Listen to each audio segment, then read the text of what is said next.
So this is my audience members. There's Michael and Mariangela Coriel, my mom and dad, and then my brother Nicholas Coriel and Mikey.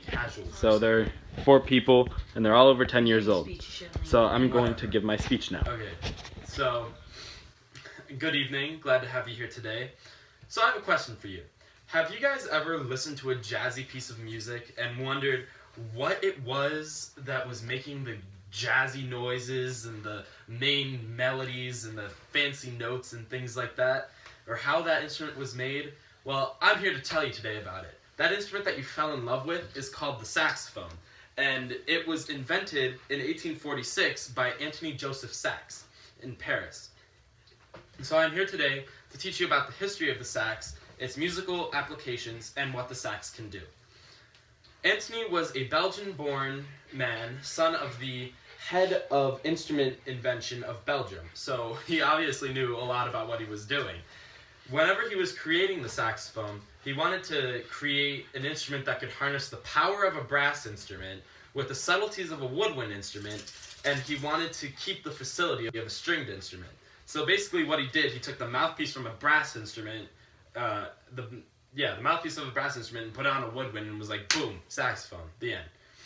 So he had 2 goals for this instrument, and the first goal was for it to be a main component in orchestral music, which that goal of his never came to fruition.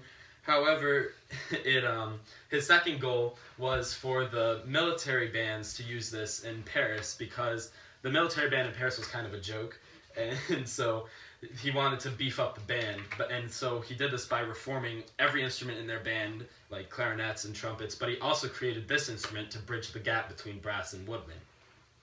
So the second reason that I am here today is to talk about its applications in music. The Encyclopedia Britannica defines the saxophone as having been popular during World War II in America.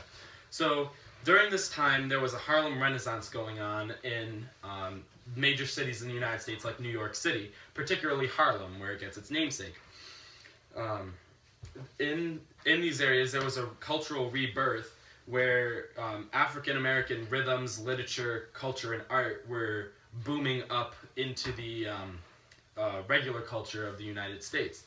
This age was also known as the Jazz Age because people like Charlie Parker, Cannonball Adderley, they took this instrument and they basically made an entirely new genre of music out of it. So the saxophone, while popular in jazz music, today it is used in jazz bands and concert bands, marching bands, and you can even hear it on radio on like rock music, pop music, and Christmas music. So the final reason that I'm here is to tell you what the saxophone can do. The Encyclopedia Britannica defines a saxophone as having a conical shape and having finger keys. This is because the tube of the saxophone is made like a cone, and so the sound gradually gets louder until it comes out of the instrument. A saxophone has 3 main parts, which I will show you. It has a mouthpiece here, which is a little black piece, and the mouthpiece is made up of a reed, and a ligature to hold the reed onto the mouthpiece. What's a ligature? It's this little metal thing here that you tighten the screws on to hold the reed in place so that it can create sound. So the next part of a saxophone is the neck, which you put the mouthpiece on the neck like so in order to get a next part. So this part of the saxophone... Can it be referred to as a hem? Can it be referred to as a shaft? This part of the saxophone, when put together, sounds like this. So, the next component of the saxophone is the neck strap, which you put over your head, and it's used to help hold the instrument. And the last piece is the body, which it has the finger keys and allows you to do things on it.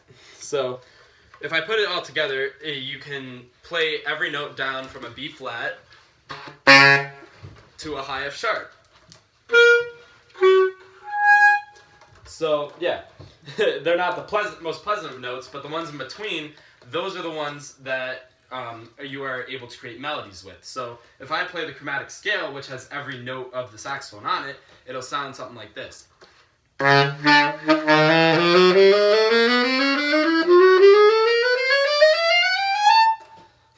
with all of those notes, I am able to make every single song and every single melody that you have heard on the radio. So hopefully, while you guys have been here, you learned about the applications of the saxophone in music, its history and development, and about what the saxophone can truly do. If you ever decide to play the saxophone, just remember the wise words of Charlie Parker, a famous Harlem Renaissance age musician. Don't play the saxophone, let the saxophone play you.